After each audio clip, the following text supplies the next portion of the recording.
जी नाजरीन, आपको अहम खबर से आगाह करते चलें कि वर्ल्ड न्यूज की खबर का एक्शन हुआ है।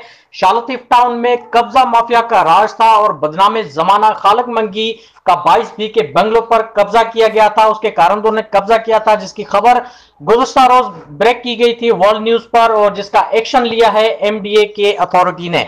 जी हां, एमडीए के अफसरान ने फौरी तौर पर कब्जे वाली जगह पर पहुंचकर वहां का चलता हुआ काम बंद करवा दिया, और वहां मुतअद्दिद अफराद जो कि काम कर रहे थे और जो कि काम में मुलव्वस थे, एमडी अफसरान को देखकर फौरी तौर पर रफू चक्कर हो गए।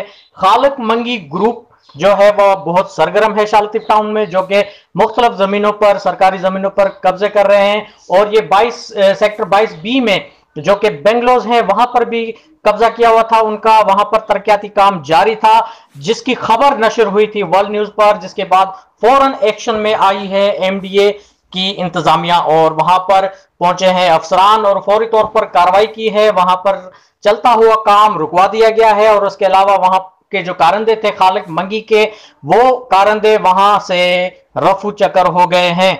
एमडीए के अफसरान की कार्रवाई की गई है। बहुत ही अहम खबर आपको आगाह कर रहे हैं वर्ल्ड न्यूज पर, और ये वर्ल्ड न्यूज की खबर का उसका ही एक्शन है। जी हाँ, आपको अहम खबर बताते चलें कि खालिक मंगी ग्रुप जो कि सरगर्म है शालतीफ टाउन में, मुख्तलिफ जमीनों पर कब्जे किए हैं, और सेक्टर 22 बी में जो बेंगलोज हैं वहां पर की जमीनों पर कब्जा किया हुआ था। वहां पर तरक्याती काम जारी था कि एमडीए के अफसरान ने अचानक वहां दावा बोला और फौरी तौर पर काम को रुकवा दिया, और वहां पर खालिक मंगी ग्रुप के कारंदे जो हैं वो 9-2-11 हो गए हैं, वहां से फौरन भाग गए हैं। एमडीए की तरफ से ये एक्शन किया गया है। वर्ल्ड न्यूज पर अहम खबर आपको इस वक्त हम लाइव दिखा रहे हैं, और वर्ल्ड न्यूज हमेशा पेश रहता है इन खबरों पे। जी हाँ, मजीद खबरों और अपडेट्स के लिए देखते रहिए वर्ल्ड न्यूज।